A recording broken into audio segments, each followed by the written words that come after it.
संपूर्ण विश्वाला सुख, शांती, मानवता तथा दुःखमुक्तीचा आर्य संदेश देणारे विश्व शांतिदूत महाकारुणिक तथागत भगवान सम्यक संबुद्ध यांना त्रिवार अभिवादन करतो।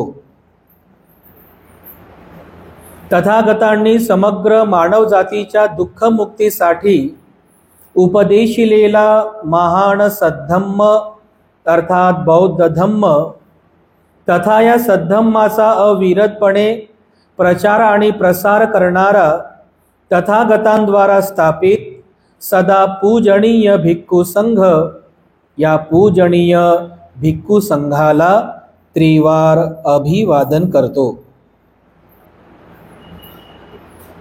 ज्यांच्या अथांग अमर्याद त्याग प्रभावामुळे या भारतभूमीला बुद्धभूमीचे रूप पुन्हा एकदा प्राप्त झालं, असे बौद्ध धम्माचे पुनरुद्धारक तुम्हा आम्हा सर्वांचे उद्धार करते प्रज्ञा सूर्य बोधिसत्व डॉक्टर बाबासाहेब आंबेडकर यांच्या समग्र धम्मक्रांतीमध्ये जीवनाच्या शेवटच्या श्वासापर्यंत समर्पित राहू। आजच्या या मंगलमय प्रसंगी संघरत्न बुद्धविहार मयूर पार्क औरंगाबाद या ठिकाणी उपस्थित आपण सर्व धम्म उपासक धम्म उपासिका आपल्या सर्वांप्रती मी सर्वप्रथम अनंत मंगलकामना मंगल आशीष अर्पण करतो आणि आजच्या या वर्षावासकालीन धम्मदेसनेला सुरुवात करतो। उपस्थितांनो, प्राचीन धम्मस्थळांचा इतिहास या प्रवचन मालिकेच्या अंतर्गत आपण पाहत आहोत आणि प्राचीन धम्मस्थळांच्या इतिहासामध्ये अत्यंत महत्त्वपूर्ण एक धम्मस्थळ बुद्धगया, ज्या ठिकाणी भगवान बुद्धांना बुद्धत्वाचं ज्ञान प्राप्त झालं होतं, त्या बुद्धगयेचा इतिहास आपण मागच्या 2-3 धम्मदेसनेमध्ये बघत आलेले आहोत। तसा बुद्धगयाचा इतिहास आपण पाहिला, त्यानंतर बुद्धगयेमध्ये असणाऱ्या विविध स्थळांचा इतिहास पाहिला, ज्या ठिकाणी भगवान बुद्धांनी 7 आठवडे व्यतीत केले त्या 7ही ठिकाणांचा इतिहास आणि एक अल्प परिचय सुद्धा आपण मागच्या धम्मदेसनेमध्ये केला। पण बुद्धगयाच्या संदर्भामध्ये आणखीन एक महत्त्वाचा इतिहास आपल्याला पाहायचा आहे। बुद्धगयाचा इतिहास तर आपण पाहतच आहोत, पण बुद्धगयेमध्ये असणाऱ्या विविध पवित्र तत्वांचा सुद्धा इतिहास, विविध गोष्टींचा इतिहास आपण पाहणं गरजेचं आहे।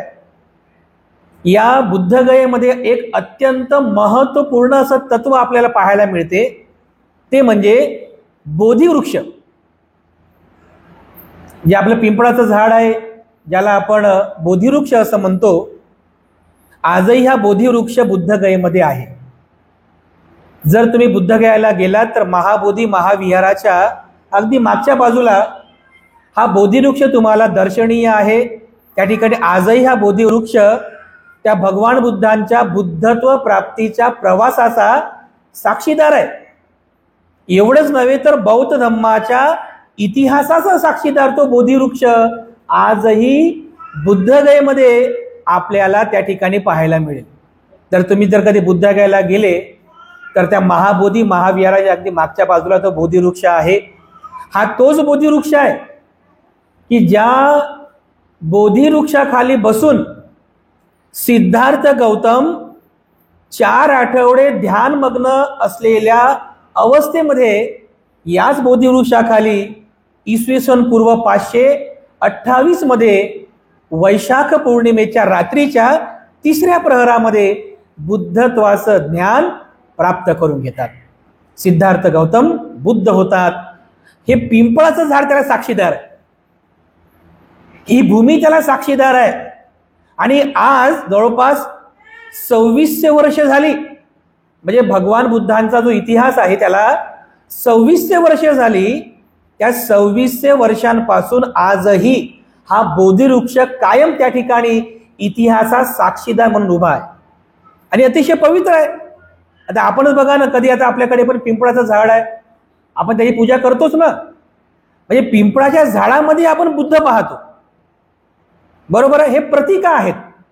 जागतिक बौद्धांचं जे श्रद्धास्थान आहे, कारण या पिंपळाच्या झाडाखाली भगवान बुद्धांना ज्ञान प्राप्त झालं म्हणून त्या पिंपळाच्या झाडालाच आपण बोधिवृक्ष असं म्हणतो, बरोबर आहे.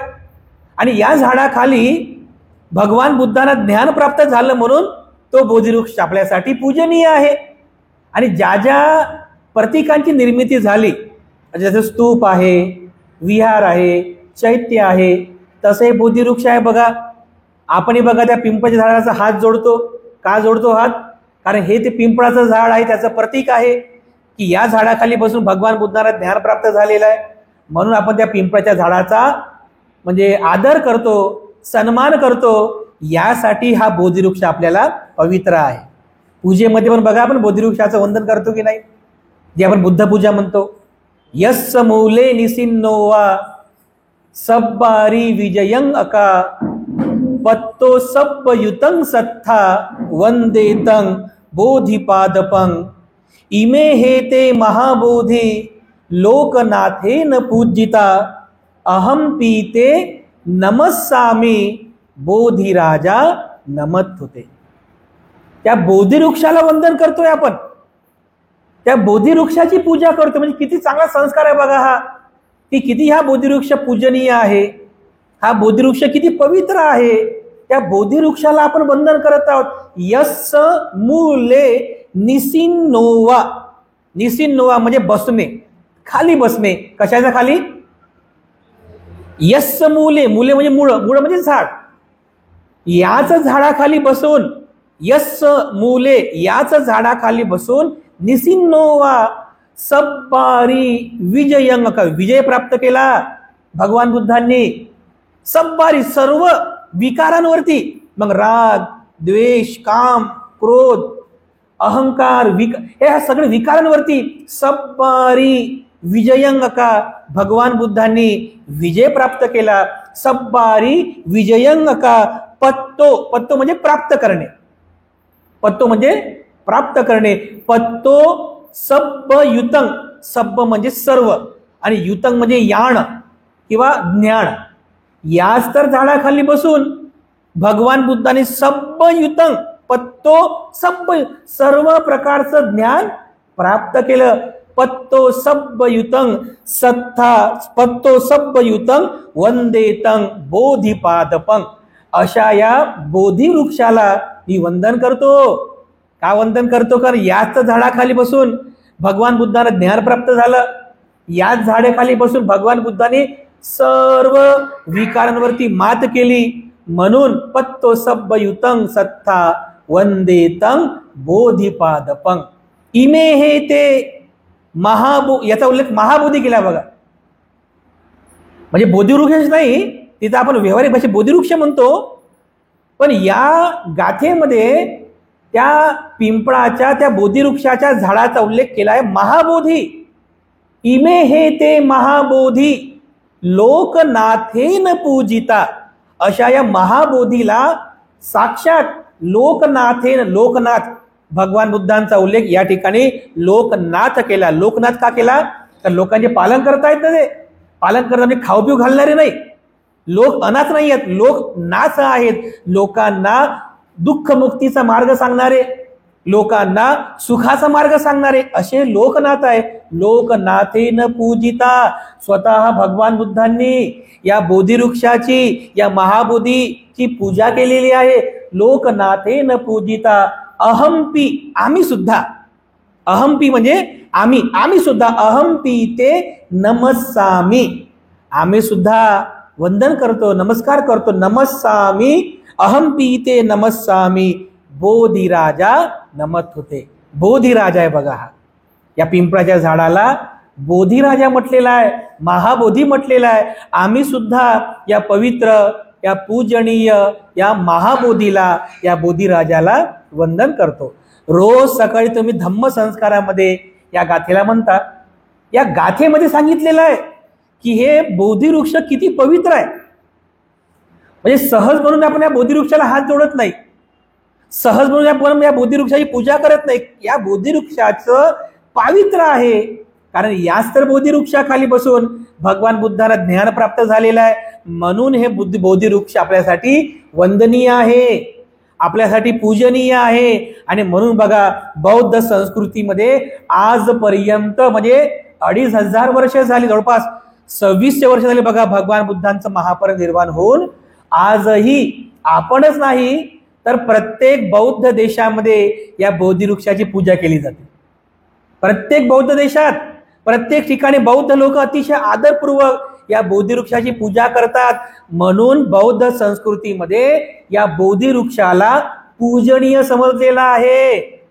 एवढंच काय तर बघा, मी कालच धम्मदेसमध्ये तुम्हाला सांगितलं की जेव्हा भगवान बुद्धांना ज्ञान प्राप्त झालं, भगवान बुद्ध लगेच उभे होत नाहीत, लगेच उभे होत नाहीत. ते तसेच बसून राहतात त्या ध्यानात, त्याच बोधिवृक्षाच्या खाली. आणि त्याच बोधिवृक्षाच्या खाली बसून एक आठवडाभर, म्हणजे पहिला आठवडा, एक आठवडा पूर्ण त्यांनी त्याच तर बोधिवृक्षाखाली बसून त्या ध्यानाचं चिंतन केलं, अनित्य अनात्म दुःखाचं चिंतन केलं, शील समाधी प्रज्ञेचं चिंतन केलं. हेच तर ते झाड आहे. दुसऱ्या आठवड्यामध्ये अनिमेष चैत्यामध्ये गेले, तिसऱ्या आठवड्यामध्ये संक्रमण केलं. संक्रमण करताना काय केलं भगवान बुद्धांनी? संक्रमण करताना बोधिवृक्षापर्यंत घ्यायचे, संक्रमण करून पुन्हा रिटर्न यायचे. दुसऱ्या आठवड्यामध्ये त्या अनिमेष चैत्याजवळ बसून अपलक नजरेनं त्या बोधिवृक्षाकडे पाहत होते की हा बोधिवृक्ष किती पवित्र आहे, हा बोधिवृक्ष किती पूजनीय आहे. अरे मी याच तर बोधिवृक्षाखाली बसून ज्ञान प्राप्त केलेला आहे, हा बोधिवृक्ष किती पूजनीय आहे. म्हणजे बघा, भगवान बुद्ध सुद्धा त्या बोधिवृक्षाप्रती कृतज्ञतेचा भाव व्यक्त करतात. म्हणजे कृतज्ञता म्हणजे उपकाराची जाण ठेवणं. उपकार काय आहेत म्हणतात? या बोधिवृक्षाचे उपकार आहेत, या बोधिवृक्षाचे उपकार आहेत.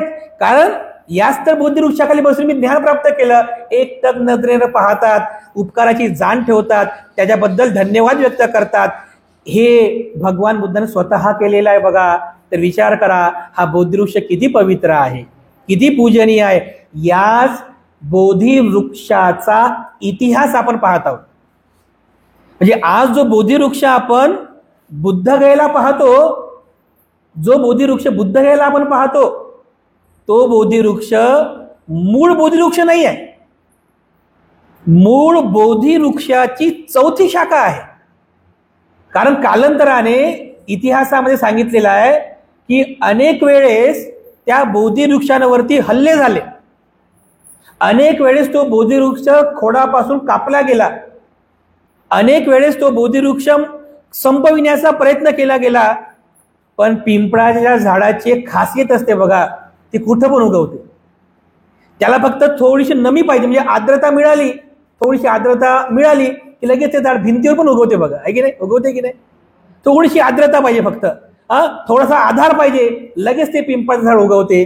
तर ज्यांनी तो इतिहास मी तुम्हाला सांगणारच आहे, ज्यांनी तोडण्याचा प्रयत्न केला, नष्ट करण्याचा प्रयत्न केला, परंतु तो बोधिवृक्षाच्या त्याची जी मुळं असतात जमिनीवर एवढी खोलवर रुजलेली असतात, तो बोधिवृक्ष पुन्हा प्रफुल्लित होतो, पुन्हा मोठा होतो, पुन्हा त्याला पानं फुलं येतात आणि अतिशय हिरवागार होतो बघा. तर आज बुद्धगयेला जो बोधिवृक्ष आपण पाहतो, तो बोधिवृक्ष भगवान बुद्धाच्या काळातील बोधिवृक्षाची 4थी शाखा आहे.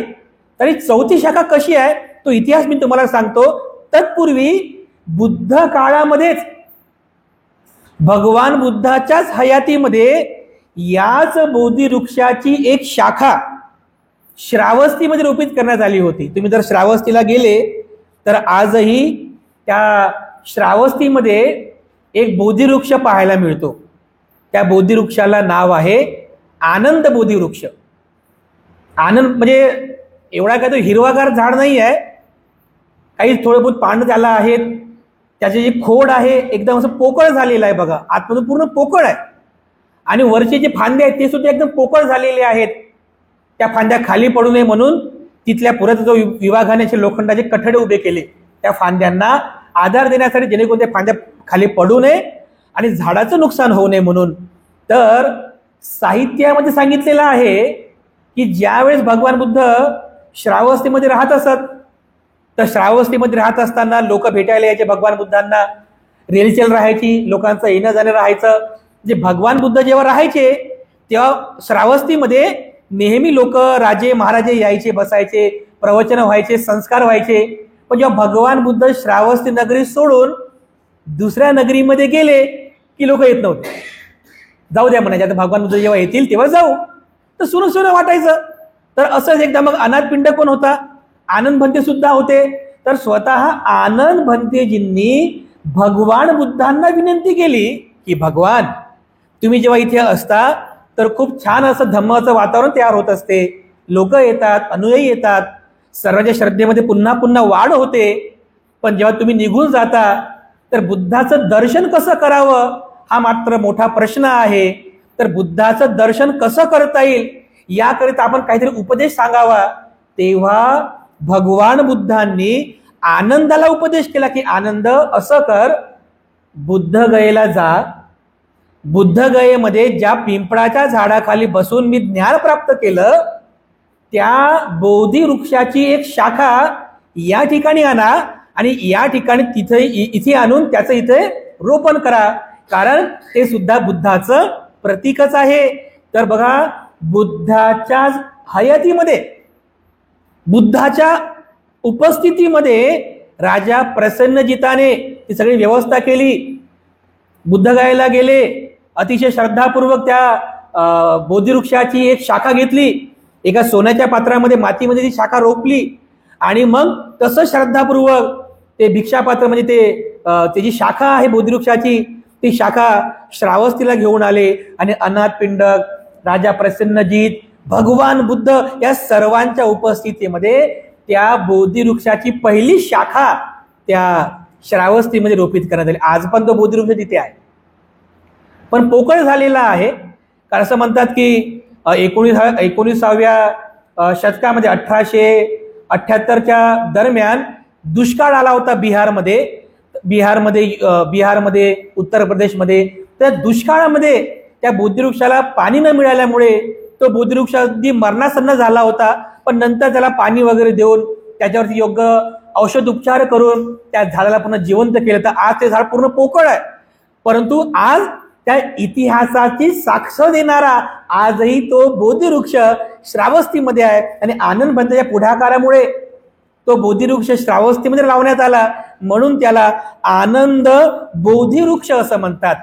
तर आपण असं म्हणू शकतो की हा म्हणजे काय म्हणतात, हा उत्तराधिकारी आहे. मूळ बोधिवृक्षाचा पहिला उत्तराधिकारी कुठं आला? श्रावस्तीमध्ये. त्यानंतर जर तुम्ही मागचे प्रवचन जर आठवले तर सम्राट अशोकाच्या काळात सुद्धा याच बोधिवृक्षाची एक शाखा श्रीलंकेमध्ये रोपित करण्यात आली होती. बरोबर आहे? कोण गेलं होतं श्रीलंकेला? सम्राट अशोकाची मुलगी जी भिक्षुणी झाली, भिक्षुणी संघमित्रा.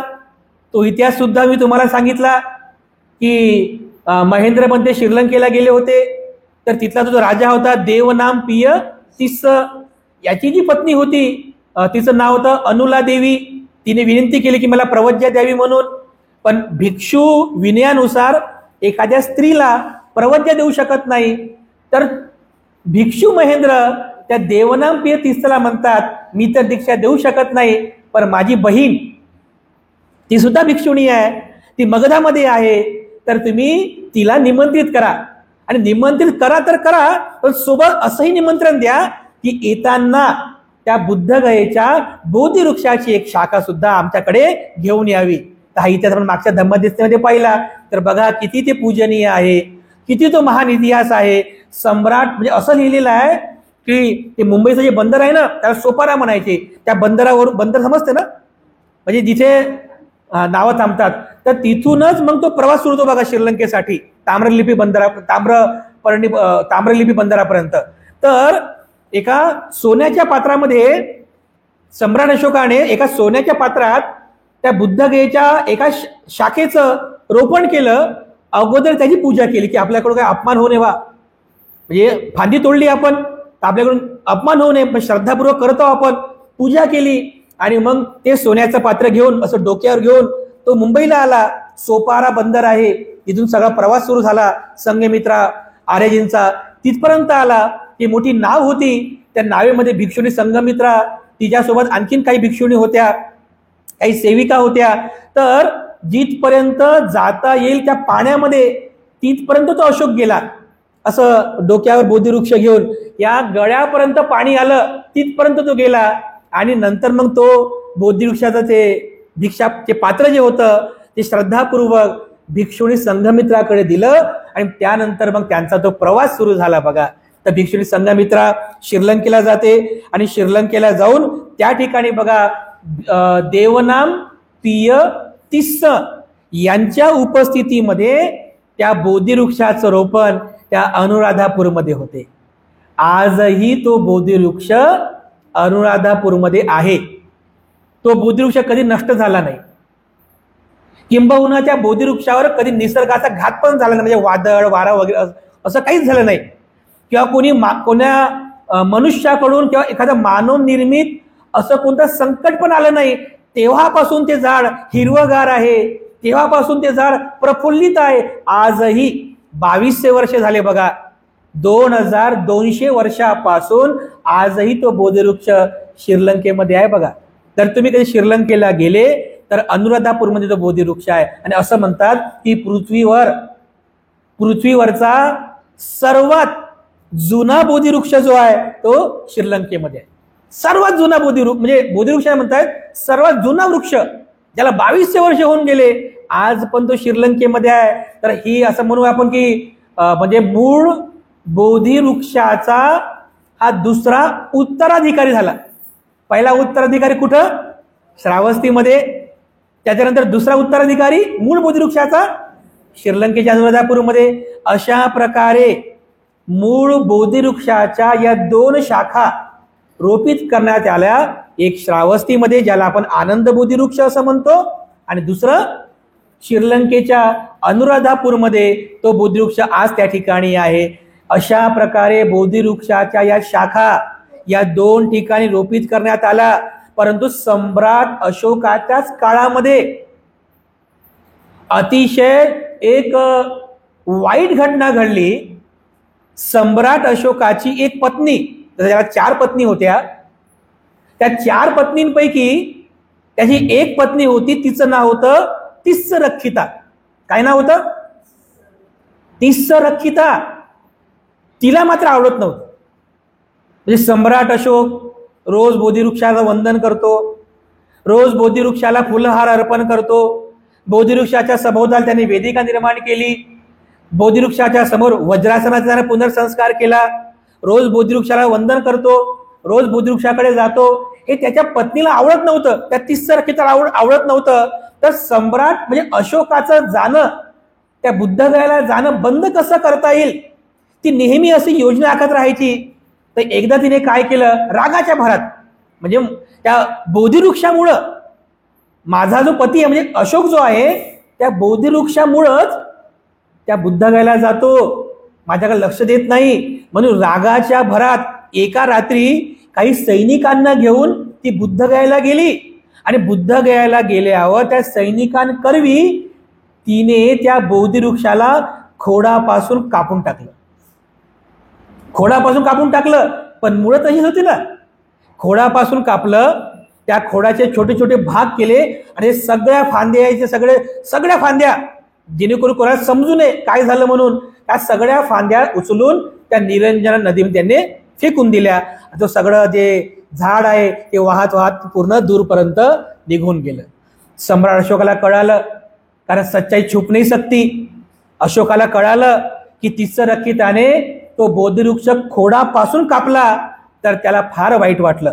मनातल्या मनात त्याची इच्छा उत्पन्न झाली की हिला दंड करायचा, आपण या तुरुंगाने डांबायचं, हिला शिक्षा करायची. पण तो बुद्धाचा अनुयायी होता ना, आपण असं करू शकत नाही. त्याने खूप दिवसांपर्यंत मनाला सावरलं. परंतु असं म्हटलेलं आहे की सम्राट अशोकानेच तिस्सरक्षिताला उपदेश केला, तिचं मन परिवर्तन करण्याचा प्रयत्न केला आणि झालं पण. तिचं मन परिवर्तन झालं. शेवटी त्याला पश्चाताप झाला. तिने माफी पण मागितली आणि नंतर तिला घेऊन तो बुद्धगयेला गेला. ते जे खोड होतं, फक्त आता खोड शिल्लक राहिलं होतं, त्या खोडावर त्याने गुलाबजल, अत्तर, सुगंधी द्रव्य टाकून, फुलं ठेवून पुन्हा पूजा केली. आणि अशा म्हणतात, म्हणजे अशा प्रकारे त्या बोधिवृक्षाला पहिल्यांदा हनन करण्यात आलं. पण बोधिवृक्षाची जरी खोडं कापली, त्या बोधिवृक्षाची मुळं खोलवरपर्यंत असतात. तो बोधिवृक्ष लवकर मरत नाही, लवकर नष्ट होत नाही. काही वर्षानंतर हळूहळू त्या बोधिवृक्षाच्या खोडाला हळूहळू पानं यायला सुरुवात झाली, देठं यायला सुरुवात झाली. अनेक वर्ष गेले, 100, 200, 300, 400, 500 अनेक वर्ष निघून गेले, 1000 वर्ष निघून गेले. बघा, त्या 1000 वर्षांमध्ये तो बोधिवृक्ष पुन्हा वर आला, पुन्हा मोठा झाला, पुन्हा मोठा होऊन हिरवागार झाला. त्याला पानं आली, फुलं आली, हिरवागार झाला, प्रफुल्लित झाला आणि पुन्हा त्या बुद्धत्वाच्या इतिहासाची साक्ष देऊ लागला. पण आणखीन एक वाईट घटना घडली 7व्या शतकाच्या सुरुवातीला, जेव्हा हर्षवर्धन, सम्राट हर्षवर्धनाचं राज्य होतं. ज्या शतकामध्ये हुयान्त्सांग भारतामध्ये येऊन गेला, त्याच शतकातली घटना. आजचं जे पश्चिम बंगाल आहे ना, त्या पश्चिम बंगालमध्ये इसवी सन 607 ते 640-50च्या दरम्यान एक राजा होता गौंड समाजाचा. गौंड म्हणजे आदिवासी समाज ना, आजचा तो समाज गौंड. त्या गौंड समाजाचा राजा होता, त्याचं नाव होतं शशांक. शशांक हा शशांक वैदिक धर्मी होता. आणि जेव्हा हा शशांक आपल्या बंगाल प्रांतातून जेव्हा तो बिहार प्रांतामध्ये आला, मगधामध्ये आला, जसं मी तुम्हाला कालच्या पण धम्मदेशेत सांगितलं, त्याच्या अगोदर पण सांगितलं की हाच तो शशांक आहे की ज्याने त्या विहाराला तोडण्याचा प्रयत्न केला, पण तो यशस्वी झाला नाही. त्या मूर्तीला, जी भूमिस्पर्श मुद्रा आहे, आज ती मूर्ती आहे, त्या मूर्तीला पण तोडण्याचा प्रयत्न केला, पण तो यशस्वी झाला नाही. एवढंच काय, तर जेव्हा तो त्या महाविहाराच्या मागे गेला, तेव्हा तो बोधिवृक्ष पाहिला. तो बोधिवृक्ष अतिशय प्रफुल्लित होता, हिरवागार होता. तर याने पुन्हा रागाच्या भरात, द्वेषापोटी त्या बोधिवृक्षाला खोडापासून कापलं. त्याला खोडापासून कापलं, पुन्हा त्याचे छोटे छोटे छोटे छोटे भाग केले, त्याचे तुकडे तुकडे केले आणि ते सगळे तुकडे जमा करून गंगा नदीमध्ये फेकून दिले. पुन्हा ते तुकडे वाहत वाहत दूरपर्यंत निघून गेले. बघा, आणि एवढंच काय, असंही आहे, असंही सांगितलं साहित्यामध्ये की हे झाड पुन्हा वर येऊ नये, पुन्हा मोठं होऊ नये म्हणून त्याने ऊसाचा रस त्या खोडांवरती टाकला, की जेणेकरून त्या गोडव्यामुळं त्याला मुंग्या लागतील, त्याला किडे लागतील. आणि त्या मुंगीचे किडे जे आहे त्याला पूर्ण पोखरून पोखरून पोखरून पोखरून त्याला पूर्ण नष्ट करून टाकतील मुळासकट. म्हणजे बघा किती, म्हणजे त्याची द्वेषबुद्धी किती होती. एवढा तो द्वेषबुद्धीचा होता की तो मुळासकट संपूर्णच टाकायचा म्हणून या द्वेष भावनेने त्याने त्याच्यावरती ऊसाचा रस टाकला. पण तरी पण तो बोधिवृक्ष परिपूर्णपणे नष्ट झाला नाही. तो बोधिवृक्ष, त्याची मुळं जिवंतच राहतात ना. कारण बघा, बोधिवृक्षाचं वैशिष्ट्य असं आहे, जेवढा तो बोधिवृक्ष तुम्हाला वर दिसतो ना, तेवढाच तो बोधिवृक्ष जमिनीमध्ये असतो. बघा, त्याचे मुळं असे दूर दूरपर्यंत गेलेले असतात आणि एवढे मजबूत असतात की तुमचं घर सुद्धा पाडतील, तुमच्या घराला सुद्धा भेगा पाडतील, एवढा तो बोधिवृक्ष मजबूत असतो. बघा, त्याची मुळं जिवंत होती. तो बोधिवृक्ष पुन्हा वर आला, हळूहळू मोठा झाला, फांद्या आल्या, म्हणजे पानं आले, फुलं आले, हिरवागार तो झाड झाला. बघा, परंतु आणखीन म्हणजे तिसरी घटना, म्हणजे तिसऱ्यांदा आणखीन एक वाईट घटना घडली की 18व्या शतकामध्ये, 19व्या शतकामध्ये असं म्हटलेलं आहे की 1878 मध्ये आपल्या भारतामध्ये दुष्काळ पडला होता. सगळीकडे पाणी संपलं, पाऊस सुद्धा 2-3 वर्षांमध्ये पाऊस आला नाही. त्यामुळे वातावरणातली आर्द्रता पूर्णपणे नष्ट झाली, झाडं झुडपं मरू लागले, दुष्काळ पडला, सुखा दुष्काळ. तर त्या सुखा दुष्काळामध्ये तो बोधिवृक्ष सुद्धा हळूहळू हळूहळू एकदम सुकून गेला, एकदम सुकून गेला. बघा, पानं पण गळून पडली, ते जे बिया असतात ना, त्या बिया पण एकदम गळून पडल्या. फक्त जसं काही एखाद्या माणसाचा सांगाडा कसा असतो, बस तसाच फक्त फांद्यांचा एक सांगाडा उभा होता, बाकी काहीच नव्हतं. एकदम मरणासन्न झाला होता. बघा, तो बोधिवृक्ष एकदम मरणासन्न. आणि ज्यावेळेस उत्खनन कार्य सुरू झालं, मी तुम्हाला मागे पण बोललो, सर अलेक्झांडर कनिंघम, एक इंग्रज अधिकारी, आर्कोलॉजिकल सर्व्हे ऑफ इंडियाचा पहिला निदेशक, त्याने उत्खनन केलं. तर जेव्हा त्या बोधिवृक्षाचा आजूबाजूला उत्खनन करत होता, तर उत्खनन करत असताना चुकून त्याच्या खालच्या फांदीला मार लागला, ती फांदी तुटली आणि तो पूर्ण बोधिवृक्षच बघा खालीच पडला. बोधिवृक्षच खाली पडला. त्यामुळे ब्रिटिश अधिकाऱ्याने त्यांची आलोचना सुद्धा केली की कसं तुम्ही उत्खनन कार्य करता, तुमच्या उत्खननामुळे तो बोधिवृक्ष जो जो होता तो होता, पण तो सुद्धा आता नष्ट झालेला आहे. तर बघा सर अलेक्झांडर कनिंघम यांची आलोचना तर केली ब्रिटिश अधिकाऱ्यांनी, ब्रिटिश सरकारने, पण त्याने काही आयडिया केली, तो इतिहास त्याने वाचला होता, बोधिवृक्षाचा इतिहास त्याने वाचला होता की सम्राट अशोकाची मुलगी भिक्षुणी संघमित्रा ती श्रीलंकेला गेली होती. तर या मूळ बोधिवृक्षाची एक शाखा म्हणजे उत्तराधिकारी श्रीलंकेमध्ये आहे.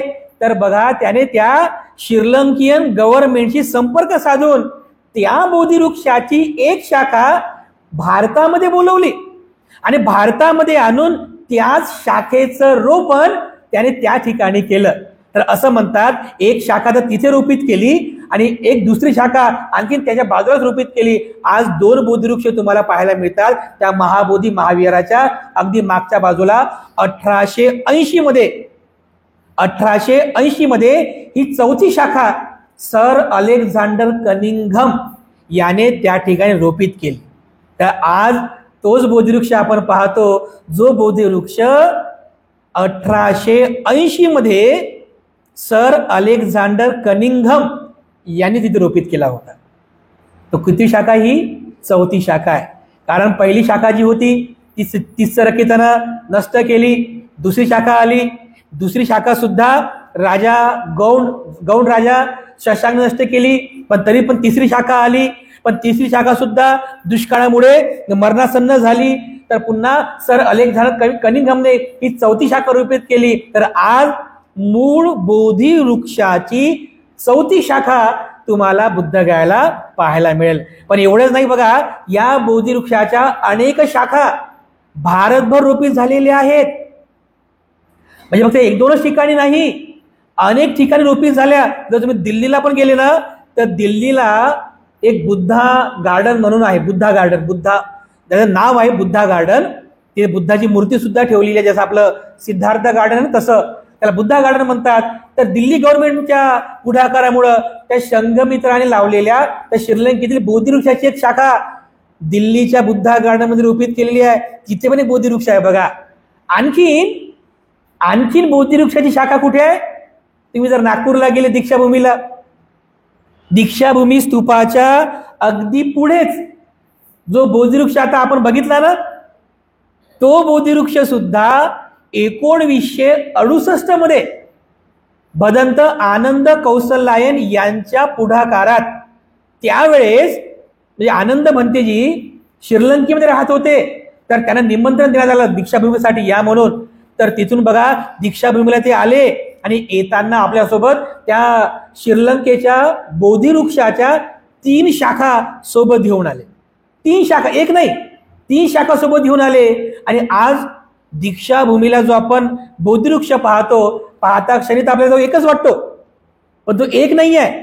तुम्ही निरीक्षण जर कराल तर एकाच ठिकाणी 3 शाखा रोपण केलेल्या आहेत आणि ते शाखा एकमेकांमध्ये इतक्या गुरफटून गेलेल्या आहे तर सहजरित्या पाहणाऱ्याला असं वाटतच नाही की हा बोधिवृक्ष एक नाही आहे, 3 आहे म्हणून. असं वाटतं की एकच बोधिवृक्ष आहे. तर बघा दीक्षाभूमी सुद्धा त्या बोधिवृक्षाची साक्षीदार आहे. एवढंच काय, आता आपण औरंगाबाद मध्ये राहतो, औरंगाबाद मध्ये सुद्धा बोधिवृक्ष आहे. कुठे आहे सांगा बरं? मिलिंद कॉलेजला 1950 मध्ये मिलिंद कॉलेजची जी मुख्य इमारत आहे त्या मुख्य इमारतीच्या पुढे त्या गार्डन मध्ये जो बोधिवृक्ष आपण पाहतो तो बोधिवृक्ष सुद्धा स्वतः डॉक्टर बाबासाहेबांनी तिथे रोपित केलेला आहे. आणि त्यांनी सुद्धा श्रीलंकन गव्हर्नमेंटला विनंती केली आणि बाबासाहेबांच्या विनंतीमुळे त्याच बोधिवृक्षाची एक शाखा बाबासाहेबांना प्राप्त झाली. तेवढ्याच सन्मानपूर्वक तेवढ्या श्रद्धापूर्वक बाबासाहेबांनी ती बोधिवृक्षाची शाखा भारतामध्ये आणली, औरंगाबादला घेऊन आले आणि सर्वांच्या उपस्थितीमध्ये त्या ठिकाणी 1950 मध्ये त्या शाखेचं रोपण केलं. तर बघा आज पण तो बोधिवृक्ष झाले ती त्या ठिकाणी आहे. 75 वर्ष झाले बघा त्या बोधिवृक्षाला. ते किती पवित्र आहे ते बोधिवृक्ष, ते वातावरण, ते परिसर किती पवित्र आहे बघा. आणखीन एक शाखा आहे बघा औरंगाबादमध्ये चौक्याला. तिथे कार्यक्रम झाला होता चौक्याला, आहे की नाही. भदंत बोधीपालो महातेव तिथे राहतात. तर त्यांच्या पुढाकारामध्ये श्रीलंकेमध्ये म्हणजे विनंती करून श्रीलंकेतूनच त्या बोधिवृक्षाची एक शाखा पूजनीय भंतेजींना प्राप्त झाली आणि मग त्या शाखेचं रोपण त्या ठिकाणी करण्यात आलं. एक मोठा कार्यक्रम सुद्धा तिथे घेण्यात आला होता. खूप मोठा विशाल भिक्खू संघ होता. आज पण तो बोधिवृक्ष त्या ठिकाणी आहे की नाही. जवळपास 10-12 वर्ष झाले. पाऊस पण आला होता म्हणतात, आहे की नाही. पाऊस आला होता. हे पुण्य आहे ना बघा, हे पुण्य आहे.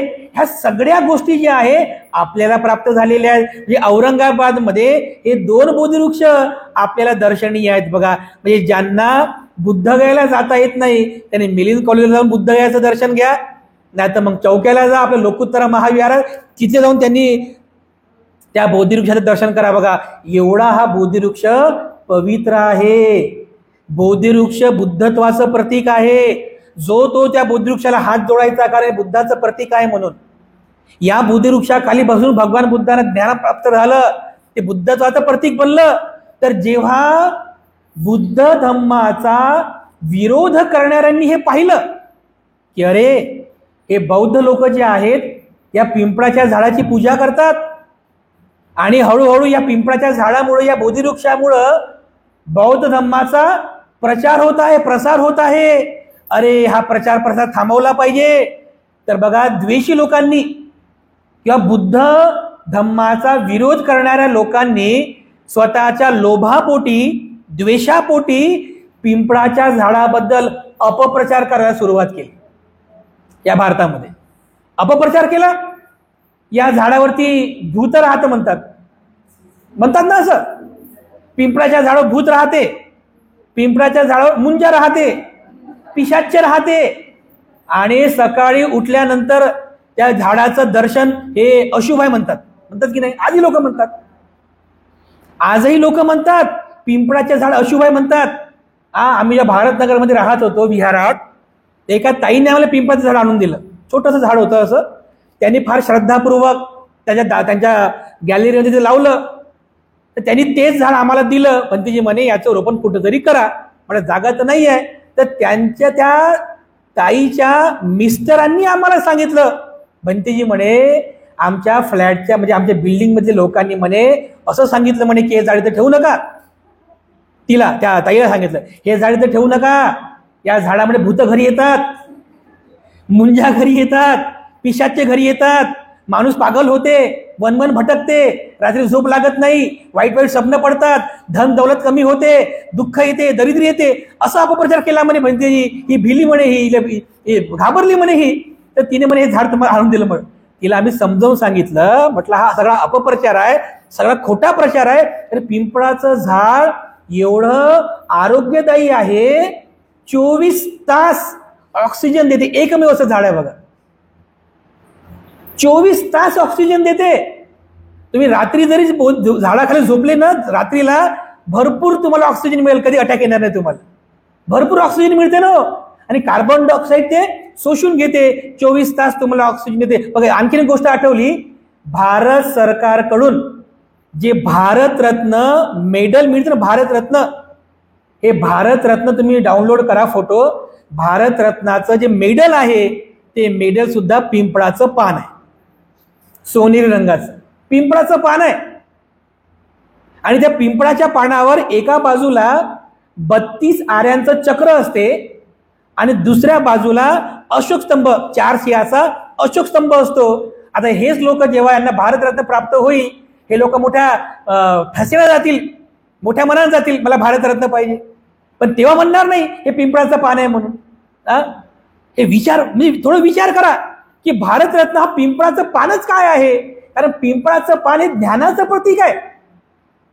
पिंपळाचं पान हे ज्ञानाचं प्रतीक आहे. त्या पिंपळाच्या त्या भारतरत्नाच्या पिंपळाच्या पानावर एका बाजूला जे अशोक स्तंभ आहे ते भगवान बुद्धांच्या धम्मचक्र प्रवर्तनाचं प्रतीक आहे, दुसऱ्या बाजूला जे 32 आरांचं चक्र आहे ते महापुरुषांच्या 32 लक्षणांचं प्रतीक आहे. तर मोठ्या मनाने घेतात, परंतु अंधश्रद्धेला बळी पडतात. बघा, अशा अंधश्रद्धेला आपण बळी पडू नये.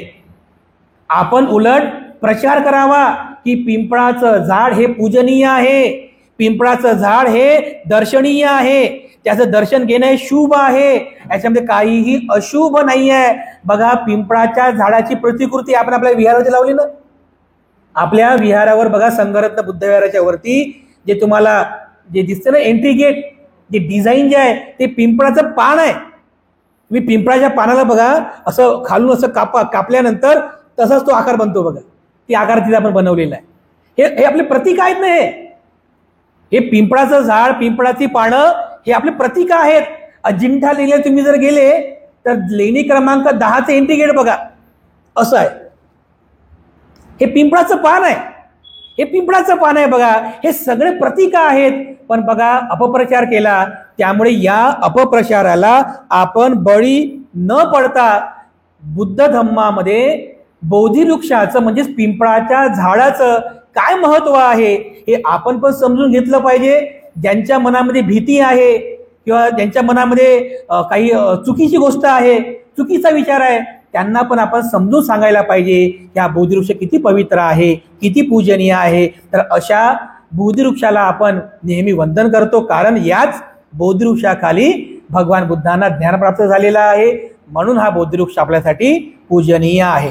तर अशा प्रकारे बघा, हा बोधिवृक्षाचा जो इतिहास आहे, हा इतिहास आपण खूप चांगल्या प्रकारे जाणला पाहिजे. जर तुम्ही बुद्धगयाला गेलात तर नक्की या बोधिवृक्षाचं दर्शन घ्यावं. श्रावस्तीला गेलात नक्की त्या श्रावस्तीमध्ये सुद्धा आनंद बोधिवृक्षाचं दर्शन घ्यावं. आणि जर कधी श्रीलंकेला गेलेच, समजा आमच्या शुभेच्छा आहे, 50,000 रुपये खर्च करा आणि श्रीलंकेला जा आणि तिथे जाऊन नक्की या बोधिवृक्षाचं तुम्ही नक्की दर्शन घ्यावं, अभिवादन करावं. तर अशा प्रकारचा हा बोधिवृक्षाचा इतिहास आपण सर्वांनी जाणून घेण्याचा प्रयत्न करावा. तेव्हा धम्मदेसनेच्या सरते शेवटी तुम्हा सर्वांप्रती मी पुनश्च एकदा मंगल कामना अर्पण करतो आणि सरते शेवटी मंगल आशीष अर्पण करून आजची धम्मदेसना या ठिकाणी समाप्त करतो.